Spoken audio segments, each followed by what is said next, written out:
I don't know what. but don't tell me. So thank you very much for being here. I'm looking forward to spending a glorious afternoon with each and every one of you. And so from my side, yes, I'm going to just start by sharing that on your chairs you have a little, you have a beautiful little code, QR code. It's the My Moby Coach app. Some of you that have been working with me over the last 2 years, you know a little bit about this. So today, finally, we're going live on using the app, so you can scan it, and it's there to enjoy. You're actually joining a live AI platform that focuses on self-development and leadership development. It will be a continuous evolving process. So if you go on and you look at something and you think, what's happening here? Just know that in the background, there's a lot of stuff happening. So you're becoming part of what I'm going to call the Moby Coach movement. So please enjoy it. It's there for your enjoyment. Give us feedback. I'm super excited. There's some lovely guidelines here. And when you scan the code, it will actually give you lovely guidance on how to use it. So that's your gift from me to you. Enjoy it. Thank you. Yeah, so just before we do, if you have anyone that was not able to make it here, if you could just search on YouTube, we are live streaming. Just search Marichen Mortimer, Building High Performance Teams for Success, book launch, and you'll find the stream. So, without a further ado, I love that's the most matching tie we've got. We had very strict instructions for color codes. So I'm going to ask the panel to kind of introduce themselves, share their role, and a little bit about how they know Marichen. Thanks, Nick. I'm Simon van Nhlapo. I am a chief collector by profession. I try and make my role quite sexy. I mean, not everybody wants to hear what a debt collector does. So I've kind of find a nice ring to it, so I see myself as a chief collector. I've known Marichen, I think, for about 3 years now, and it's been an amazing journey. And if I just reflect on our first engagement, I was in a certain team construct, and we're doing this coaching thing, and I figured, like, this is like a waste of time. Why are we doing this? Like, I'm a baseball bat guy, so why are we talking about emotions? But little did I know that 3 years later I'll be an ambassador and a key fan for the work that you do and for the journeys that you help us create with ourselves and our team.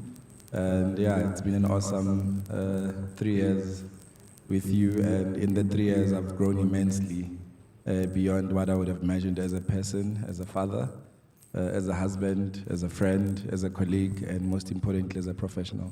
So yeah, thanks.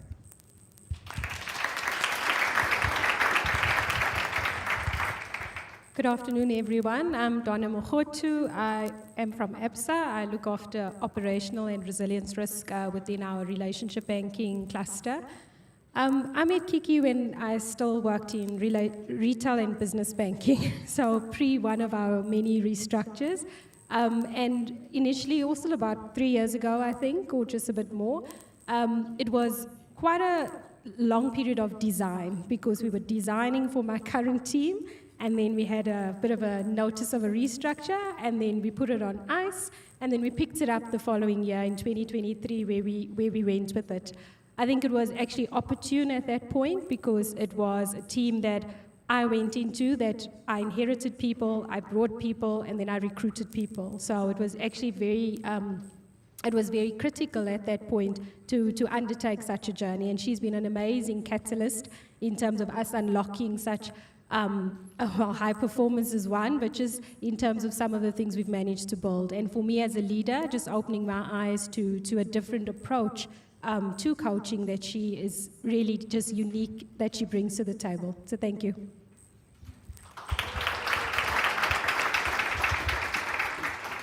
Hi everyone, I'm Gerbrand.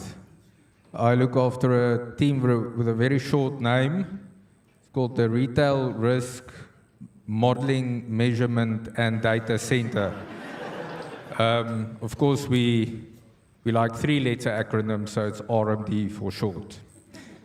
So I started working with Marichen about, I think it's 4 years ago, probably. And I never stopped. We've got some plans this year again. And I think, so the, the kind of people that work in my team, that I work with, and I probably include myself in that, we proudly call ourselves nerds. So typically introverted people, not people that's very likely to just speak out, be themselves, put themselves out there. I think the major thing that this journey, or journeys actually, that we've done with Marichen was really to, what I really saw is those introverts showing up, showing their people side, showing, us getting to understand the person behind the corporate facade. And there's lots more to it, obviously, but I think that, especially for my team, was a major standout. So happy and looking forward to share more of what we've learned, but that was really a standout for me.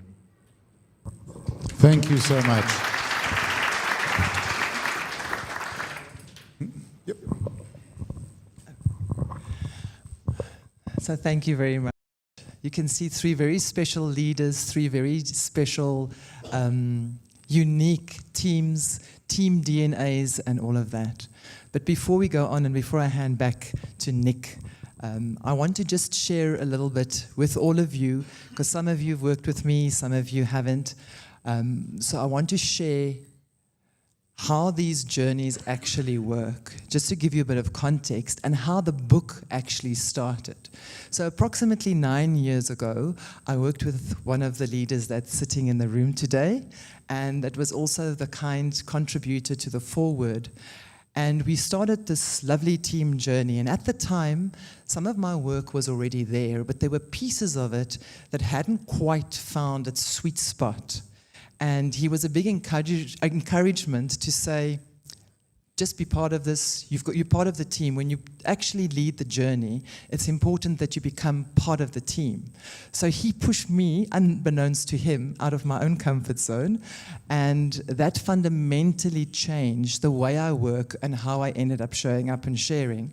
So it's literally 9 years in the making, this book. So there's a lot of thought that's gone into it, and it really sets out beautifully how the process works. So those of you that have contributed, if you page through the book, there's some of you that have contributed pieces in it, so enjoy and discover that. I think that's just really important, that I wanted to just set the scene for us. Fantastic.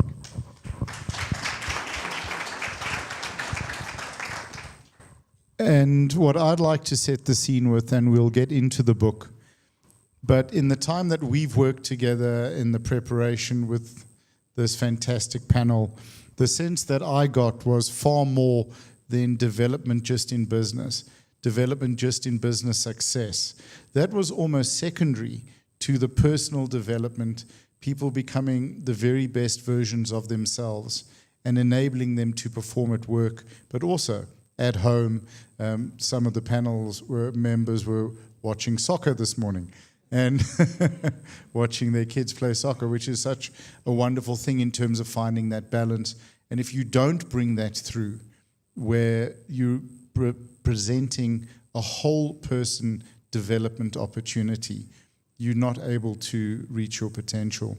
Why was that so important for you? Well, I'm not going to give away my age, because you all know I lie about that. So never ask me, and don't try and wheedle it out of my family members. Their future, and I'm looking at my lovely son that has flown in from London to be with us today, their future investment relies on them not telling the truth.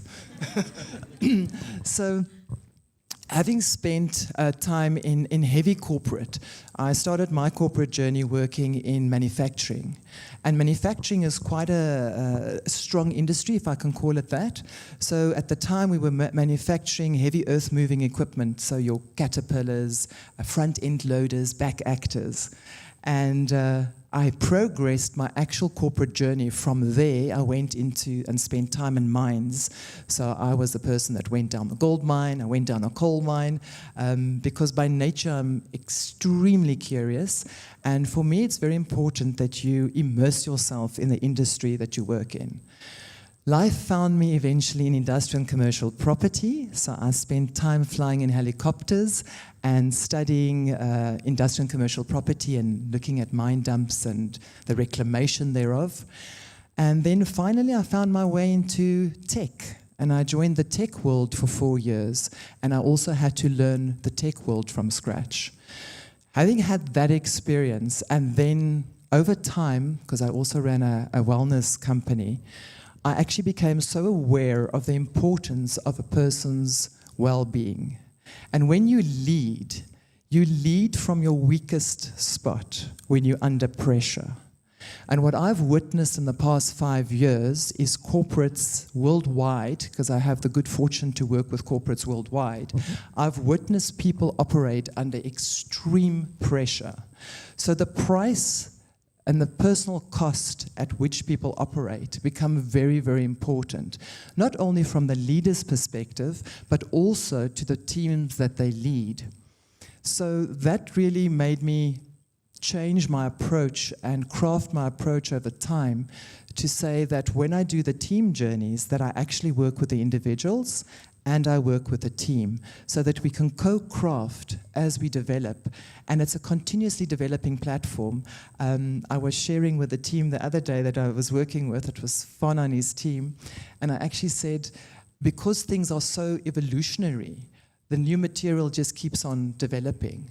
So if I look back at last year, what I'm doing this year is already different. And that's why just the combination of the individual and the team is so important to me. Fantastic, thank you. Let's get into our individual stories. But before we do, I'm going to put out a question and just get curious about a horse. I'm going to leave that to the panel to answer. You guys can decide amongst yourselves, or maybe each share a little bit of a story on that. Yeah, Nick, that's quite weird. I mean, I'm not sure if you've done enough research and he's picking on me because I'm a farm boy who's absolutely terrified by horses, by the way. So she's a story of the horse, quite a powerful experience about leadership. So I actually trying to recall this exercise because I've done it twice. Yeah, because the first time I think it was terrifying, and the second time I thought, you know what, I've done this thing before, Stark on you, you're gonna get it right. Stark did not work. The second time was actually even worse. But I suppose the key story about the horse exercise is what I learned about myself was the importance of the energy I carry with myself when I interact with others. So typically in the corporate environment or with other human beings, you operate from your mind and not necessarily from your soul and your energy. And therefore you're able to, we call it what, navigate, pivot, you'll make your way around, and then you're able to convince people on things that you might not necessarily be honestly supportive of, but it's the right thing to say, or it's a politically correct thing to say. What we're learning with the horse is that they read your energy. So you get there in the ring with the horse, and a couple of things needs to happen, right? The first one is you need to form a relationship with the horse and for the horse to be willing to be led by you. But in order for you to be able to lead the horse with your energy, there must be an element of trust with that, and an element of calmness, and most importantly, an element of confidence to say, I've got this under control and it's what you're going to do, and the horse will follow. And the second part of it is you almost have to be mindful of your energy. As you're engaging with the horse, the tempo increases, it becomes a bit more aggressive. But what you're not realizing is it's following your lead. And as leaders at times, we're not really conscious of ourselves when we're in the thick of things. And that was the feedback that the horse was continuously giving me, and I was struggling to make it to come down. And the last part for me was where you actually have to surrender yourself to the horse, where you kind of take this leash that you have, you put it down, you walk away a little bit and you face away, and you are hoping that the horse will follow you. And in that moment, it's probably about 2 seconds at most. It is the most terrifying 2 seconds of your experience, because you've spent about a minute or so working on this thing, thinking we've got it, and now the litmus test comes, and it's in that moment. And then there's something that also needs to happen. Then you are told that before this horse comes to you, there's something you must observe about it when it licks and chews, right? So again, it's the feedback that the horse will give you, and its willingness to follow you, which then talks about you connecting. And the reflection with me and my team was about, why do people follow us? Do our teams follow us because we are great? Or do they follow us because they have to follow us? And I think with the horse experience, it helps to take away the cognitive ability in the conversation and just really reflect on the energy and the honesty and authenticity that you have with your people. So for me, that was an experience, and having done it twice, I can guarantee you, if you want to do it from your head, it just never works. It really requires the true version of you to be expose yourself to it and to be vulnerable with it, and then you're able to get massive feedback to you as a person and as a leader. Thank you. Thank you. It's a wonderful share, and we actually have a horse here today. So if we could go out.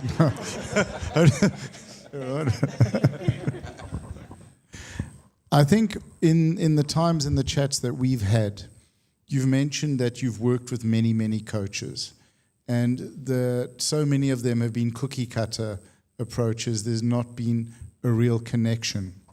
So what did the horse idea, where did the horse idea come from? Marichen, I want you to answer that. And what made you want to bring in this element? So I'm going to take you to my childhood. So from the time that I was a little girl, I'm crazy about animals, but horses in particular hold a certain allure for me. And I didn't know at the time, but a couple of years on, one of my clients actually, his daughter was horse riding, and she took horse riding lessons. And he is, if you look at 4-quadrant thinking, if you have the yellow, the red, the blue, and the green, he's very much a yellow thinker. And he said to me, look, what we put together is a program where it's only going to be 4 people. You can be the 4th. We're going to spend a couple of days immersing ourselves in learning these skills of treating the horse as a mirror to the human. Those of you that know me, if there's an adventure, I'm first in line. So off I went, and it was some of the most incredible moments that I experienced in that journey. So very much like Fana, I was a bit petrified because my grandfather, my uncle is here from Mpumalanga, and he was sharing a story with me last night that my grandfather was a horse whisperer, but in the true sense of the word. He would walk into a ring and simply just stand, and the horses would all come to him. So I don't know, I have probably that inherited connection with horses. And then we started using it in the leadership work. So what happens with the horses, and I've put hundreds of people through this process by now. What actually happens is, and I always laugh and I say to my clients, on the day, you'll get the horse with a lesson that you need to learn today. And then afterwards, they all turn to me and say, wow, this was really the lesson, the message that I needed to get on this particular day. So they say, a horse gallops from its lungs. It perseveres from its heart. And it learns its wisdom from character. So a horse really reflects that when we work. They mirror us in such a beautiful way, because human beings, let's all be honest with ourselves, we wear masks. We have certain masks that we show to certain people, but the horse doesn't care whether you're old or whether you're young, whether you're male or whether you're female, whether you're tall or whether you're short. The horse just connects to your aura. and what is coming from your heart. So it's a beautiful exercise to help leaders that operate in a stressful, continuously changing environment where they can become extremely disconnected from their feelings and from heart, to actually connect and realize you can lead from heart and run a high-performance team. So, fantastic. Thank you so much. Fauna, thank you for taking the pressure. And you're next. Okay, so just in terms of lessons from the equine experience, I think submission was one, a big one for me. In the haphazard, rushed, deadline-driven, pressured environment that we were under, especially that year, it was we were ending off the year with that experience, but it was one I was fearful from. So going into the stable, it was this big, beautiful character, and it was like, okay, I can touch you, but not. And I'm a risk manager, so I'm thinking of the risk. What if the hind is going to kick me, etc.? I'm like, are you sure it's safe? So once I sussed it out and I realized I was safe, then it's like, okay, fine, nice horsey, nice horsey. Then we got into that ring. And wow, did it show me who I was. Refused to adhere to my instruction, my body language, and it was not what I was saying, but what I was putting out there. So to the point of my aura, and the perception of being in control. I'm using the word perception very deliberately, and the fact that the horse saw right through it, right? And the team dynamics were the ones that you would think would not get it perfectly right. They did it. I think the other thing was the silence. The moment Fana mentioned, so before you get into the ring first with the horse, just that silence, that it's quite eerie. And that for me was a connection of that stillness and filling the space, because that's what we do a lot, is we fill the space as leaders with tasks, with things. And even in life, we fill our space, and when we're sitting silent with our thoughts, it's uncomfortable. And I think that's exactly what it brought out. It's like it was just a state of discomfort, and you were almost, those 2 seconds felt like an hour. It's like, okay, is he going to come to me? Is he going to start or what? And then at the end, the following you, it's really something else, because you think that horse, surely now I've kind of mastered it, has to follow me, but it doesn't have to. So really that silence for me, the submission to the process as well. And also just understanding and looking at people and the feelings that each experience within my team brought about, and how people felt, and the sharing after that was really powerful. So I think just a lot of factors for me, as I've mentioned, that just came to the fore. But really it's about being comfortable with self, being comfortable with not being in control, relinquishing and submitting, and then the silence and understanding what that actually means and what you should be listening to. Because there were instructions. The horse, whatever he's called, I don't know, he explained what to need to do, but I thought I could do it a different way, and it didn't work. Thanks. Thank you so much. That's wonderful. And last but certainly not least, we've had a lot of fun, ladies and gentlemen, on our Zoom calls and preparation. So I think you've enabled us to build some good relationships here already. So these guys, I echo all of what they say. It was really an awesome experience. What I want to tell, it's a little bit of a naughty tale that happened during that equine experience. So there's a exercise just before we go to the horses, where Marichen wants to demonstrate to us, you know, what it means to give over power to someone else. So what happens is there's a guy at the front, he gets blindfolded, right? And then there's like two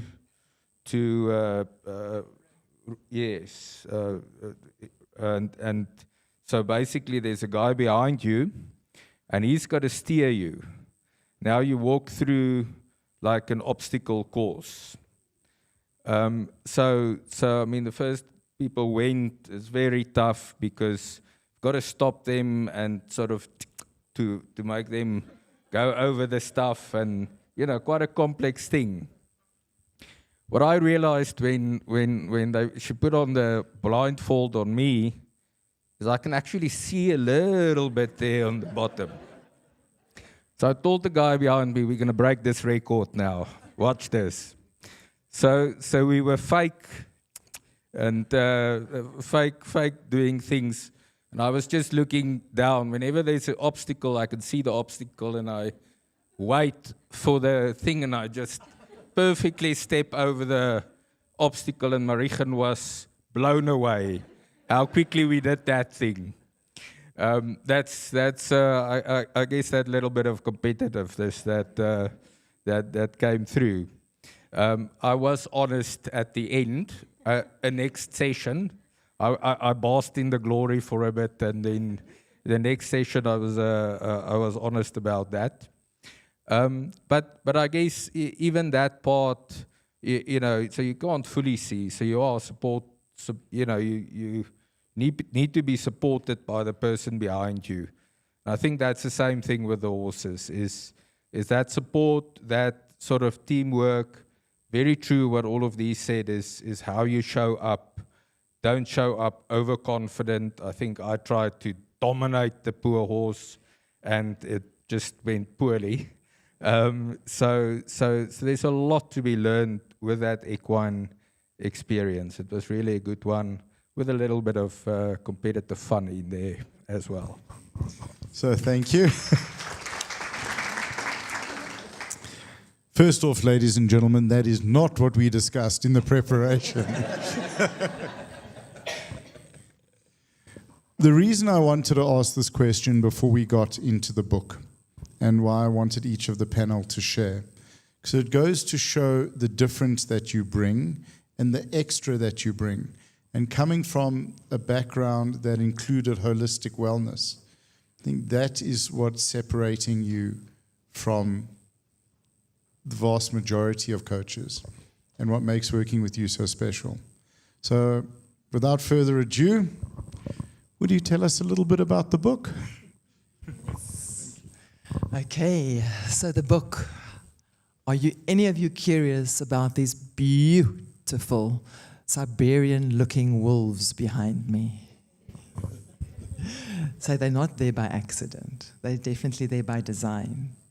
So a wolf pack move as a pack. The alpha male and the alpha female mate for life. When there's elderly in the pack, they look out for the elderly. When there's a wolf that gets hurt, they look out for the wolf that gets hurt. You see the intent in the eyes of the wolf.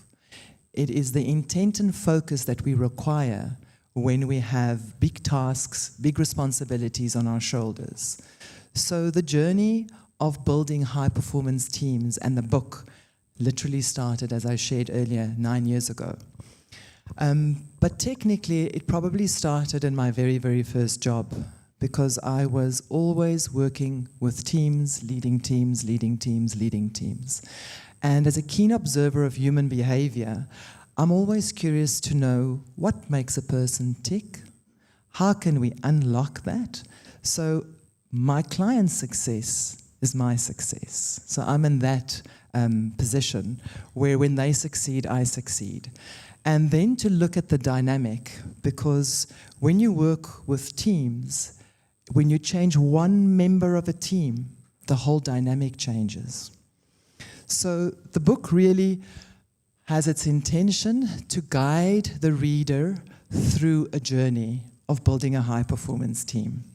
And each chapter is carefully curated to address a particular topic that you will address as you build a high-performance team.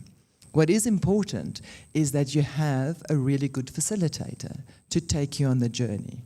Because when you are in it, which you are when you're leading a team, it's not the same as when you have an outsider that actually has an objective perspective of where you want to take the team, where you want to take perhaps your business within its particular industry, and also the little dynamics that happen in a team inevitably.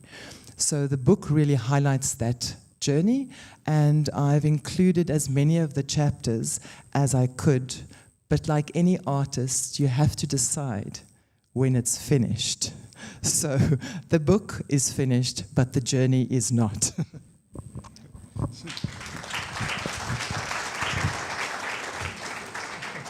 I know I'm going to get into trouble with this, but I'm going to get a laugh. So you're telling us there's another book coming now as well? What I'd like to discuss or get from each of our panelists now is just a bit of your personal experience as a leader, how working with Marichen has enabled you to become a better leader, how it's empowered you, and what that has meant to your teams. Yeah, I think for me, there's a lot of material, deep research in what Marichen takes us through. So, I think firstly our team really sort of resonated with that, and so Marichen spoke about the personal aspect. And we've had one-on-ones, etc. There's space to share. There's space to be the human that you are. But I think there's a lot of things throughout that journey, like the Enneagram that we did, where you learn to understand different ways of thinking, how people think, where people arrive from, how that's different from how you arrive and how you perceive things, and how you want things structured and so forth. And so that's just one example where I think it opened my eyes to really the diversity of a team, and that there's a bigger reason behind, this guy responding in a specific way when there's a difficult situation or has got to do something quickly, or I call them in a mad rush saying something needs to be done tomorrow. So it's about opening my eyes that people are different. So you've got to approach them differently. You also need to go out of your way to bend over to their side as well, to understand, you're a number 6, I need to give you some leeway. I don't just call you in a mad rush, I need to warn you a little bit, and whatever other examples there are. So for me, and I mean that obviously goes along with the whole journey of opening up to each other and seeing the person behind the person, etc. But the balance of the deeper connections with the theory and the knowledge that goes along with it, I think for me was really eye-opening and definitely made a difference in terms of how I try to manage going forward. Thank you. And when you talk about not getting your team to rush and do things at the last minute, I can see my stream team pointing at me and go and looking at that. One of the questions I just wanted to ask you as well as a follow-up, you mentioned several times working with nerds and the challenge of breaking through to them. How has the program enabled you to do that? Yeah, so I mean, Marichen applies various ways of doing it, right? So there's the one-on-one sessions. Marichen as a person, I think, just naturally breaks down barriers, right? You don't have a chance to not come out and be authentic with Marichen. But the entire journey is structured in such a way, certainly for nerds, to make you uncomfortable. But through that uncomfortableness, if that's a word, bring you to a point in a safe space. So that's the other part, is she's able to with a natural personality, etc., she's able to create a safe space and encourage even skeptical nerds to step into that safe space, and then be natural, be yourself. So I don't think there's a single thing, right? It's part of the journey. It's part of a collection of an approach, the material that we do, the stuff she makes us do, and all of that really achieves that for me. Thank you. Is there an element of bullying in there? Absolutely, absolutely. No, that's a joke. Thank you so much. I think for me, if I can just latch on to psychological safety, I think the storytelling component of our program that we did with I'm going to call her Kiki, and there's a story behind that, is really that as much as the Enneagram is where you're at now, showing up your different leadership and personality profiles, the understanding where people come from and getting in depth in terms of your story. So as pre-work, you come in and you literally cut out of magazines and pictures and have a storyboard just to talk about your journey. And it's very much aligned to this is a journey of self and leadership development. But talk to me from grassroots. Who is Donna? Where was she born? What makes her tick, etc. And having that day and everybody in the team going through that really just opens one's eyes in terms of the journey you've walked as a person. And that really, for me, broke down the barriers quite powerfully within the team, because there was a lot people assume about one another, right? So we, on a transactional basis, on a daily basis, we interact, we think we're friends, we think we're cordial, we think we know each other, but you actually have no idea what journey Elaine that's in the audience or someone else has walked, right? And I think there was a lot that my team assumed about me as well in terms of my journey. So me actually being vulnerable and you know, open with them in terms of some of the things I've experienced or still experience and the answers I don't have, also just unlocked a different level of psychological safety amongst us. So now as a team, we are very happy to cry together, to laugh together. I mean, we've shed tears with the empath that she is, so we connected on that level. But also knowing that it's fine if we do so, you know. Always focus on the North Star, but understanding that there's many ways to do that. I think the psychological safety and the trust that you build as a team just allows you that even when the chips are down, to kind of pull yourself back up, and allows me as a leader also that accountability and responsibility when you look around at your people to say, sure, we've weathered a lot and we can still do this.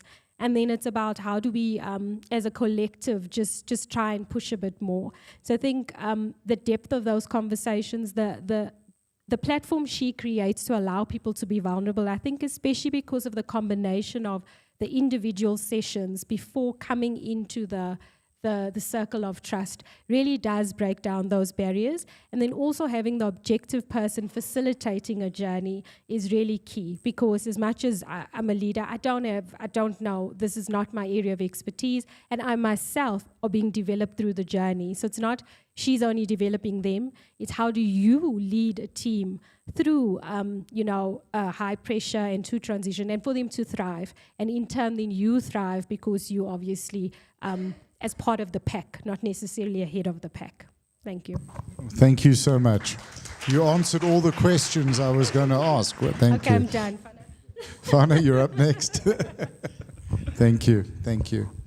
Yeah, geez. So for me, there's two stories. I think the first story was when I first got introduced to the uniqueness of the coaching. It was quite a critical moment in my personal life and also my professional life. We had just gone through a reorganization, and we were creating a service and enablement function where I was joining an already existing channel team coming from the outside, in the inside. You can most imagine when you're moving into a team like that, of we've been working together for a while, you're always going to have this sense of discomfort about your space in the team and what does this mean for me? How am I going to learn the team, and how long is the journey going to be?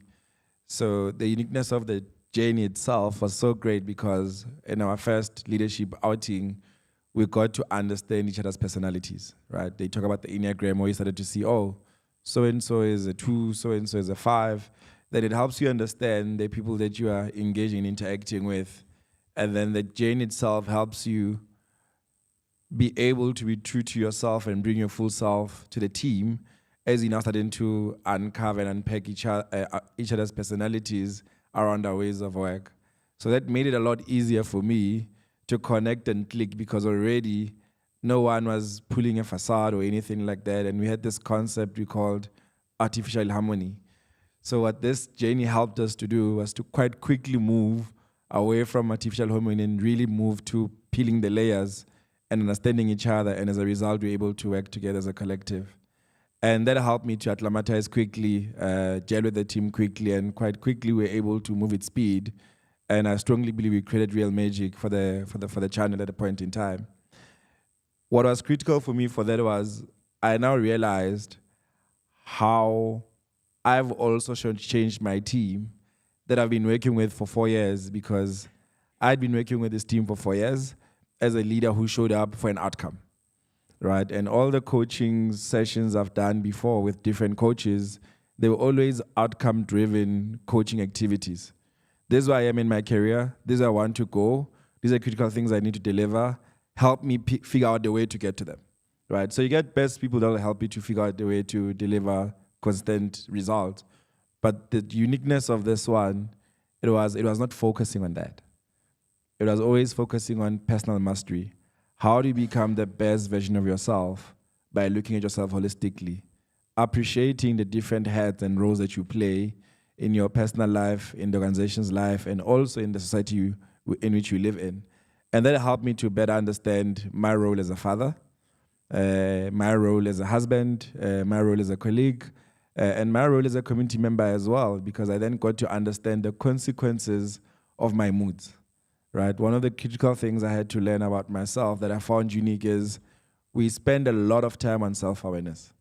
And I know when you go to an MBA course, they talk about that stuff, right? You read about it, but you don't really get to realize the value of spending time in learning yourself and putting yourself through the test of finding more about yourself.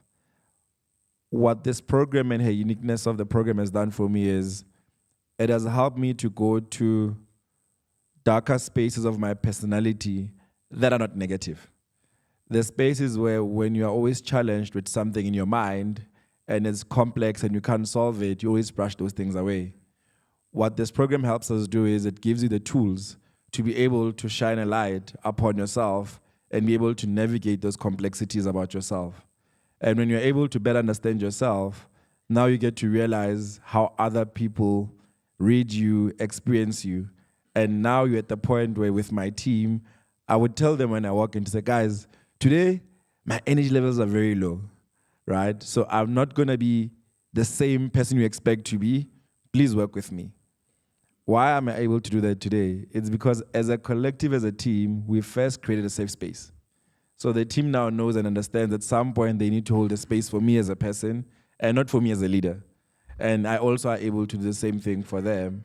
And that's the biggest value I found in my second journey with my team, to say, I've actually robbed my team of creating an environment where we all can look back and what we remember about our journey together. It is not how well we delivered impairment, but it's the life experiences and the journey we've created amongst ourselves that the impairment becomes a destination. But when you look back, you're like, it's been a really awesome life experience I've had with these people. And out of it, I've become a better person. And I think for me, that's really what makes this program quite unique, because it's not helping me to deliver a strong set of commercial numbers. It's helping me as a person to become a better version of myself. And then it provides me the tools to continuously better myself. Thanks. Fantastic. Thank you. And you wanted him to be MC. Very well said. I think, ladies and gentlemen, we're going to go to questions. I'd just like to ask Marichen to say a few things to sort of wrap up. It's not my thanks though yet. No. Just okay. So I'm going to I want to put you on the spot and get your feelings about what these amazing leaders not gonna make have me said. cry. No. So I even cried. I have those of you 20 that know bucks me on well. that, by the way. Sorry. But I must be honest with you, it's been a very humbling experience, and I really mean this from the bottom of my heart, to work with amazing people. Shaky right there, and because then I get now really shaken. I can't let this makeup now run. None of you have ever seen me with so much, but anyway, so it's really for me a huge, not a challenge. It's a huge gift to be able to work with people and for them to trust me the way they do. That's it. Thank you. Wow. Gonna make me cry. We're going to take questions from the floor now, and if there are any on the live stream. But just before we do, I'd like to say that it speaks to who you are as a person and as a coach, that you can have these fantastic business leaders put on a tie and a jacket on a Saturday at a golf club. Round of applause for them. Let's give them a round of applause.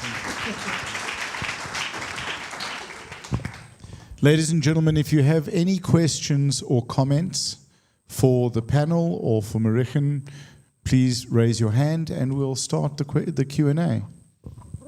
We have a young lady at the back. If you could stand up, please.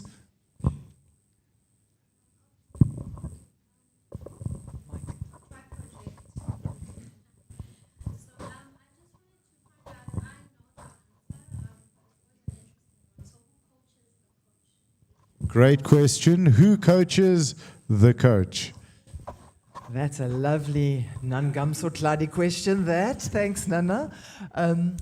I have a panel of people that I work with, and they are a diverse panel from a diverse background, so that's where I go and fill my cup. Fantastic, thank you. Next. Yes. Vule. You don't need a mic.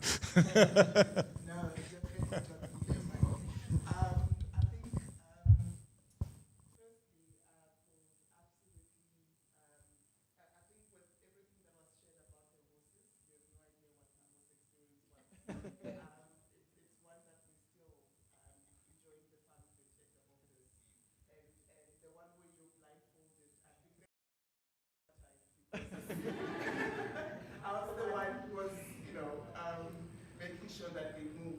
But I think for you, Marichen, congratulations for today. I know it's a labor of love and wishing you all the success. My question for you is, after all the coaching, where you really give of yourself, what is the satisfaction for you from doing the work and watching someone go from where you found them to the newfound self that you have sort of facilitated or created the space for that person to move through to become the better version of themselves?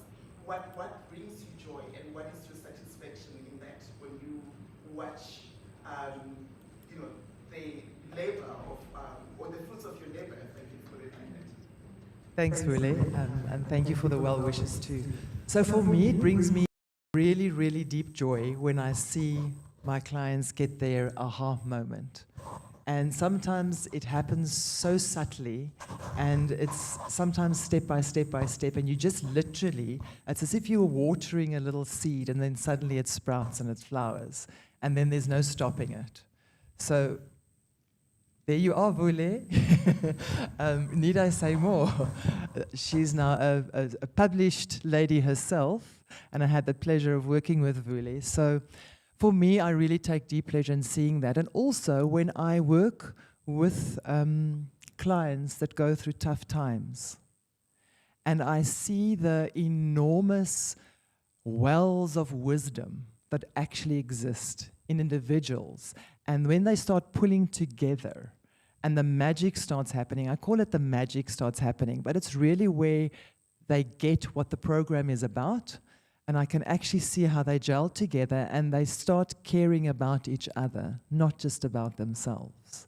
Because that's when you start moving into the space of high performance. High performance doesn't happen when the relationships get stuck in transactional. There's no ways that you shoot the lights out seamlessly. You might get success by operating transactionally, but you're not going to shoot the lights out energetically. And there's a specific reason why I say that. It takes a lot of energy to lead a team, an immense amount of energy. When you get to know each other and you get to know from a leader's perspective, if you get to know, okay, this is how we need to navigate, and we start having the conversations, like what Fana was saying as well, he can share with his team, like, we're going to not speak in a certain way, well, we just hang 10 a little bit with me today, my energy is not right up there. So immediately people can step up and they can have a certain level of sensitivity, which makes navigating the energy that you create as a team whilst you are aiming for the goals and whilst you have to perform at the level that you need to perform. You are able to do so, but you don't drain each other's energy to the extent that you do. So that becomes really, really critical. And sometimes teams actually stop before they get to that level of really untapping the magic. Because when you have to untap the magic, you literally have to switch on that switch in everybody, and they must be willing to have it switched on. So it's like an orchestra. If I were a conductor, it will literally be like working with an orchestra. Thank you. You can keep the mic. We have, okay. We're letting him jump in front.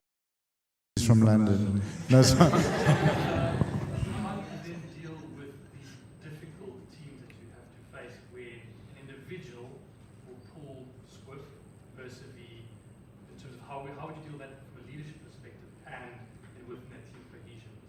That's the question. Did you hear the question? How do you deal with a squiff pulling team member? Very good question, actually, because I think all the leaders in the room, if you're over certain chronological age, you will know what Yuri is referring to here, because I'm sure at one time we would have had to deal with that. So I think it's very circumstantial. It really depends on the context, and it really depends on the reason why the person is pulling to the side. So one really needs to delve into the why there. And from a coaching perspective, I will go to the edge of their discomfort, to Gerbrand's earlier point. I'm willing to go to the edge of their discomfort. In some instances, it's often a result of people actually just not being willing to make the time to create the safe space and to be listening. We might hear, but we don't listen. And once you start listening with a heart, 9 out of 10 times you can solve.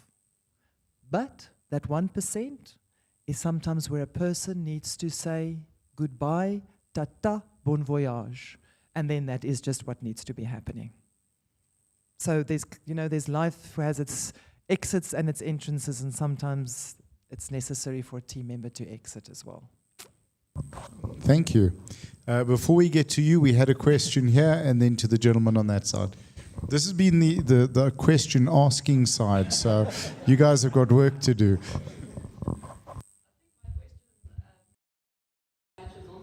So it's really about, have you ever come across the uncoachable? And where would you define that line? I think each of us in our team or different teams have that one person, or come across that one person. And I do find that I tend to receive the same lessons again and again until I learn it. And I'm anticipating for this one lesson to show up again, because I do believe that I haven't fully learned it again. And it's just, where do you draw the line of, I've tried, I've turned over all the stones. There's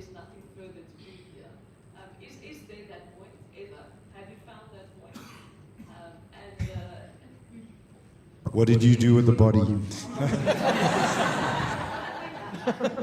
just, how do you find the special key that unlocks that person? And have you come across someone where that key has not been made yet? Olivia, you ask in Spanish we call it ajedrez, the checkmate question. So I love the question. So the question, if Olivia was asking me that question, I think a year and a half ago, I would have sat here and I would have said, no, I haven't come across a person who has a key that I haven't been able to unlock. But now you're asking the question today. So now I can give you a different answer.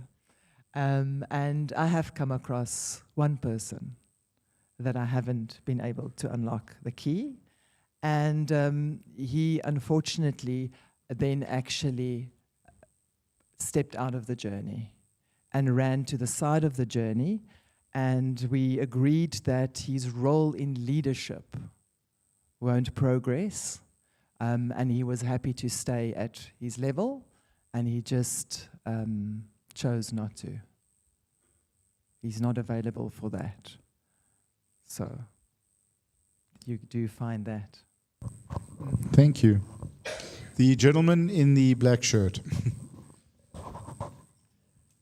Full disclosure. Thank you for your time. And Corporate perspectives. And I want to build on the last two questions. In an ideal world, as a leader, I would like to choose the members of my own team. I can't. I get presented with a team. I can't fire them. Marichen, they can't just be dismissed. I am stuck with a team. How? And I don't have insight into the book. I'm going to get it. But how do you bring together a team where there are different levels of competency, different work ethics, and different degrees of wanting to be a part of the team? For better or for worse. And I would like to hear the perspective not only of you, Kiki, because I value your insights, but I would like to hear the panelists as well. I can't choose my team, but I have to make sure that they perform to the maximum possible ability. And there are different levels of competence and willingness to do so. Thanks, Sheldon. Thanks for your question. I'm going to handle to the panel and then I'll close and see how they answer that. Because I have got very specific views on it, and then I'll pull it together. Jeez, that sounds much more like family, right?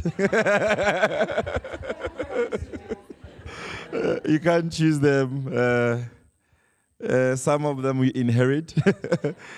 But I suppose for me, is one of the blessings of leadership is that if I reflect on my personal experience in life, is I'm probably one of the very few people who have found or believe they found their purpose in life very early in life. And my purpose is a very simple thing, is to help people be the best they can be. So when I'm faced with that scenario, which we have quite a few times, is you have to have an assertion and a belief that everyone has a purpose and a reason to be here. And my job as a leader is to understand their why. So I spend a lot of time not trying to drive the outcomes, but trying to understand their why. And in that connections with their why, we are then able to understand where we are collectively, what we can do and what we can't do, what we are able to do and what we are unable to do. And now the discussion becomes around what tools do we have to empower each other. Typically what we do is we focus a lot on the objectives that needs to be delivered and try to drive people towards that.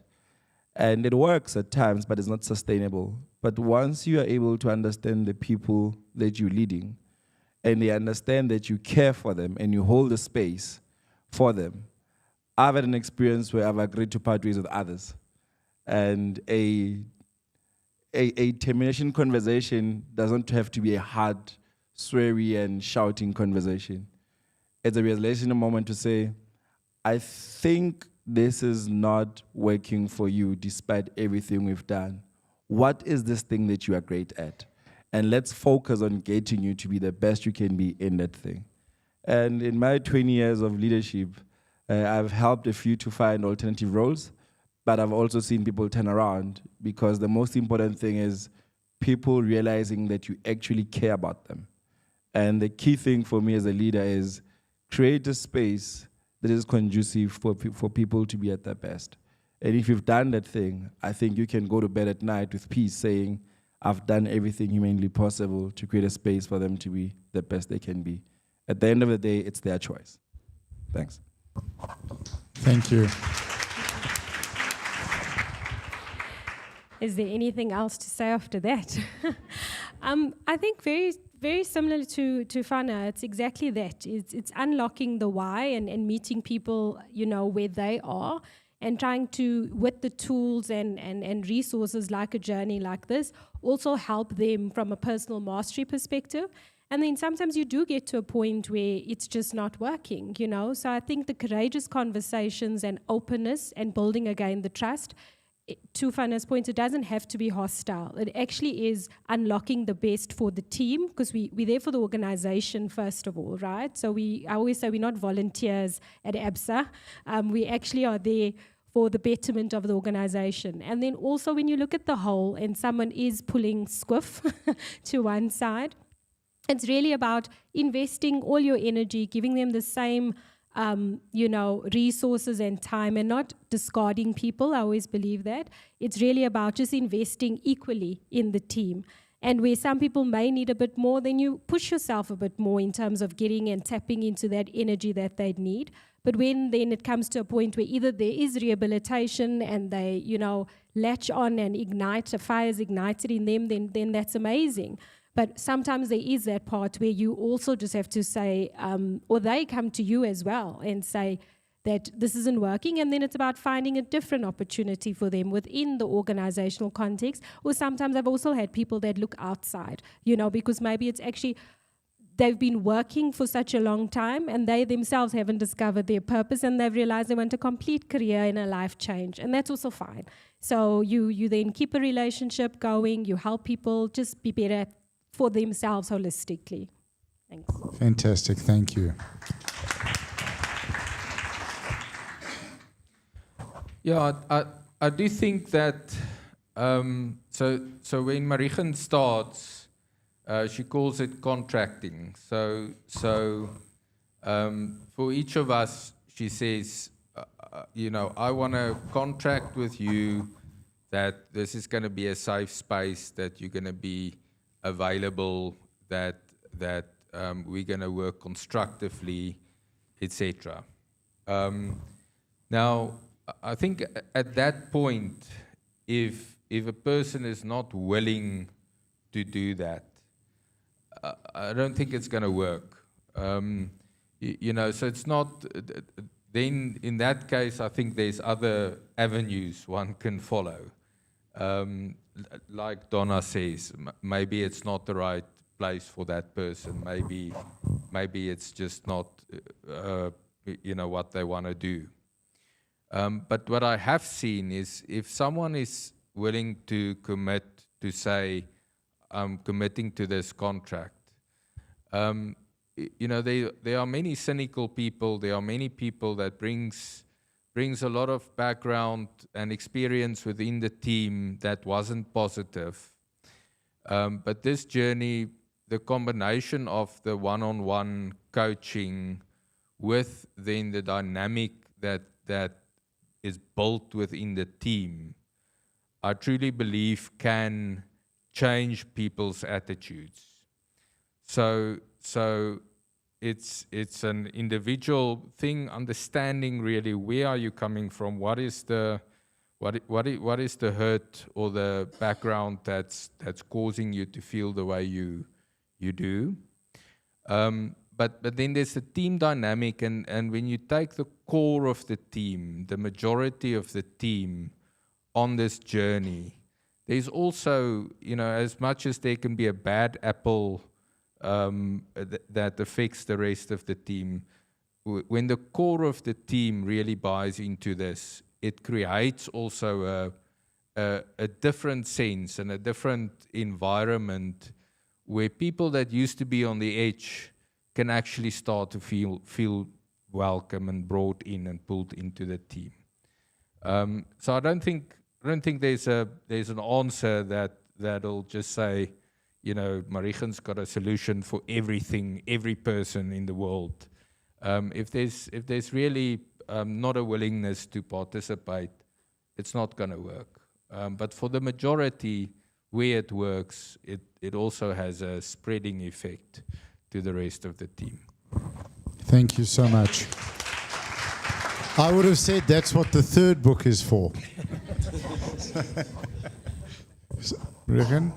So I think, ladies and gentlemen, we are done with questions. Was there anyone that had their hand up that we missed? Quickly, if we can, alsjeblieft.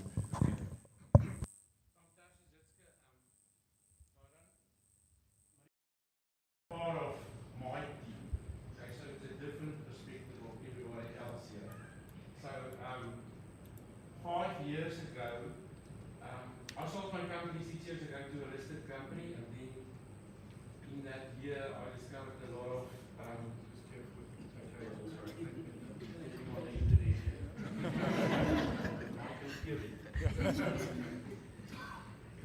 and then we realized that this corporate sharks of Satan is just out there to grab our cash from here from Victoria side. So we did what shareholders do well, and that's you can fire the board, you even don't like the color of the eyes. That can't solve your problem. But then, the company shares was suspended on a JC. There was a head office company in business rescue. The financial statements had a qualification on, everything went wrong. And we were about to lose what we worked for 20 years. 300 people here in Centurion. And then I had to form a new board, and I've known her now for 11 years. We worked together at a school there at Deep Sloot with Partners Possibility. We did a lot of stuff there again last week.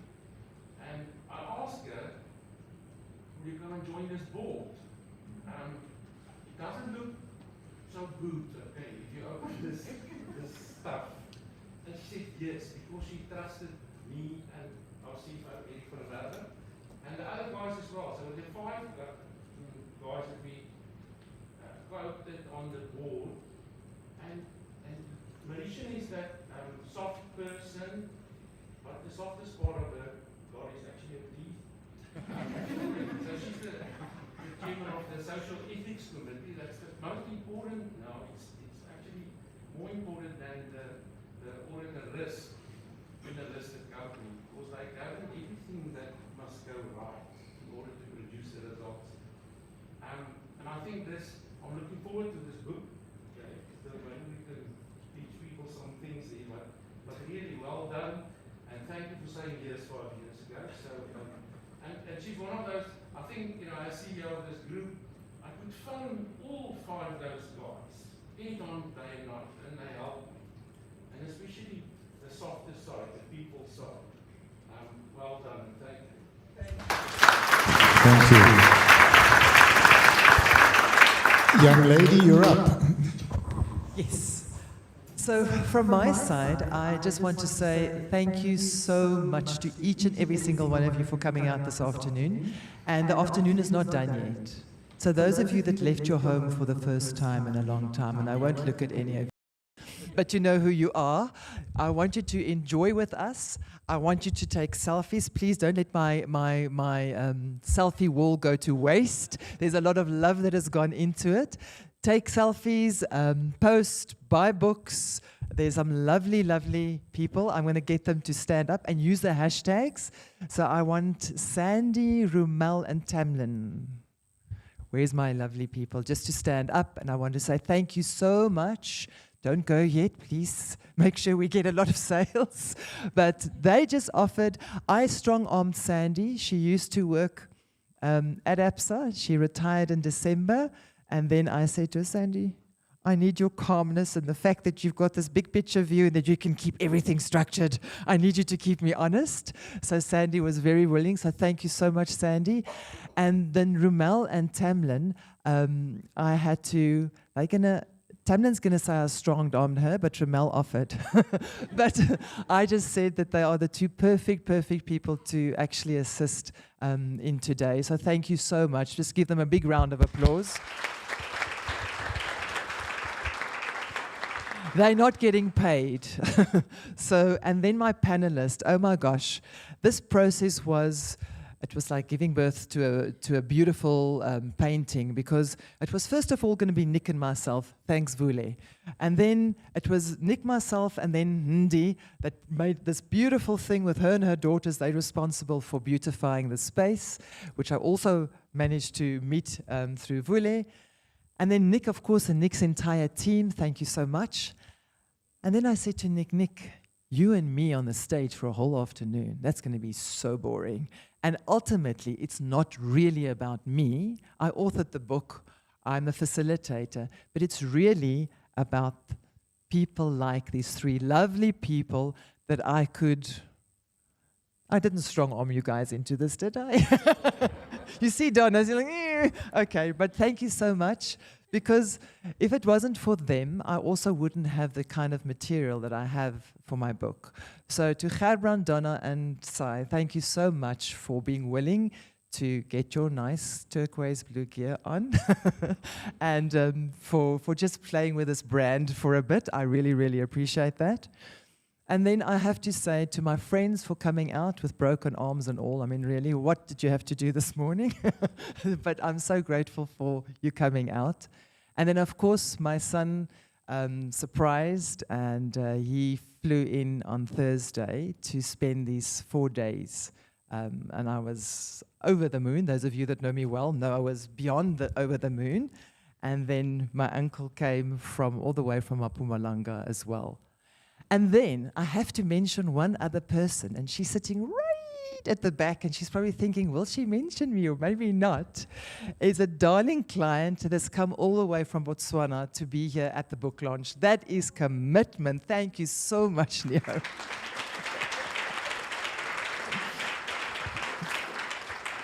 It's my other home country, as Neo knows. So just thank you so much, everybody. I really, really appreciate it, and I want you to have lots of fun. Enjoy the journey wherever life might take you. So my wish for all of you is just to have heaps of fun and enjoy every single day as if it were your last.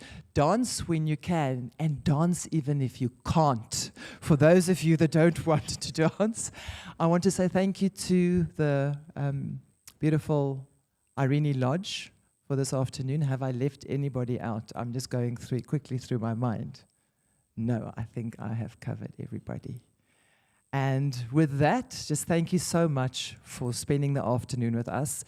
I have with us as well this afternoon, you saw the bubbly, right? How many of you knew that today was International Women's Day? Hands up. Ah, okay. Well informed. So, do you notice some subtle things? So, I had the pleasure of a year and a half ago, a friend of mine makes wine in the Cape area.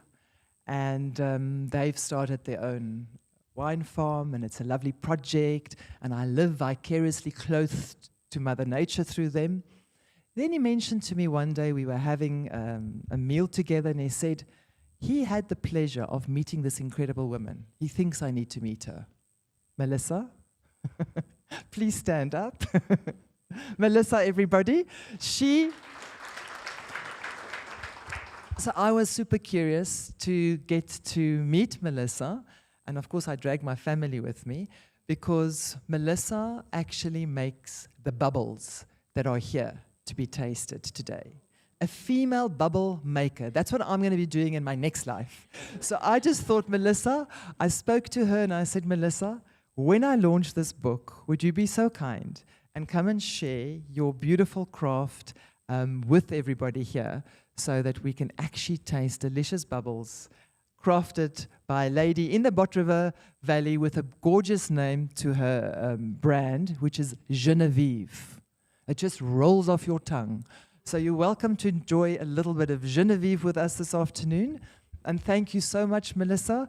When I finished the last line on my book, I called her immediately and I said, are you available? And she said, well, I might be traveling to Germany and to whatever. And I'm sitting there, no, don't make her travel on this day. Please just move the travel a little bit and then she could be here with us. So thank you very much, Melissa, for joining us. My panelists, Nick, thank you. This has been absolutely amazing. My darling mom, who shared with me a beautiful little card last night. She arrives at the house with delicious flowers. I love flowers. Delicious flowers and this cute little card with a unicorn face on it. She said, well, I was looking for a card with a horse, but all I could find was a unicorn. So thank you for that and for inspiring the equine words. So from me to you, have a fabulous afternoon. Please don't go. We actually want a photograph of all of us on the stage. Nick even went and bought a broad lens camera and blah, blah, blah for this photo. So please do not disappear. Have fun with us. We're going to go out into the stoop afterwards, but first the photo. And please, the books and the cards and everything else is out there. Thank you. Thank you. So just before we have a little bit of housekeeping, there is a gentleman who would like to say a few words. Okay, now I must get myself together. Okay, this is my niece. You know, I'm her uncle. And if you know Marichen, this is the girl with a twinkle in the eye. When she was young, there was a twinkle in the eye, and the twinkle is still there.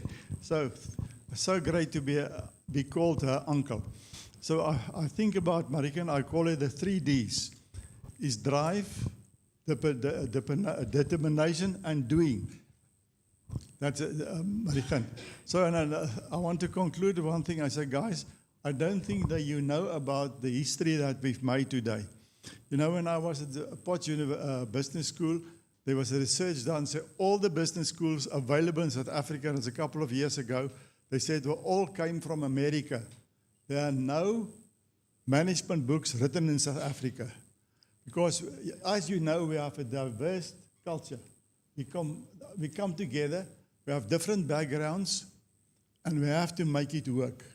And now this book of Marichen, I believe, will be the flippant stepping stones of a management book for taking us forward. So congratulations on this really milestone. Thank you.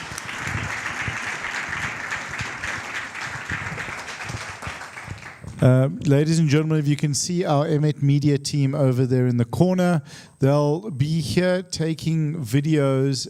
And if you would like to just share a comment, if you didn't have a chance to make a question or a comment, and we'll share those with Marichen. Spoo, could you bring me that little thing on the table there with the flag? So this morning, being Women's Day, I competed in the South African Bench Press Championships, and I got to compete with the girls because I had to be here on time. And fortunately, I did win a gold medal, but it's been on my mind the whole day, well, actually leading up to this. If I won, I wanted to present this to you because of what you do and what your work does. And I know the discussions that we've had, it's not just about business. Your books should be in universities, should be in schools, because learning to be part of a team, as someone who grew up very isolated as a child, is the most wonderful way to enhance value to your life. So well done. You got that. Okay. Right. Excellent. Thank you, ladies and gentlemen. And we've got the hashtags, we've got the tags on the seat. We've covered everything. Okay, it's time for Bubbles and Barry White. Thank you. Oh, photos. Everyone to the stage, please.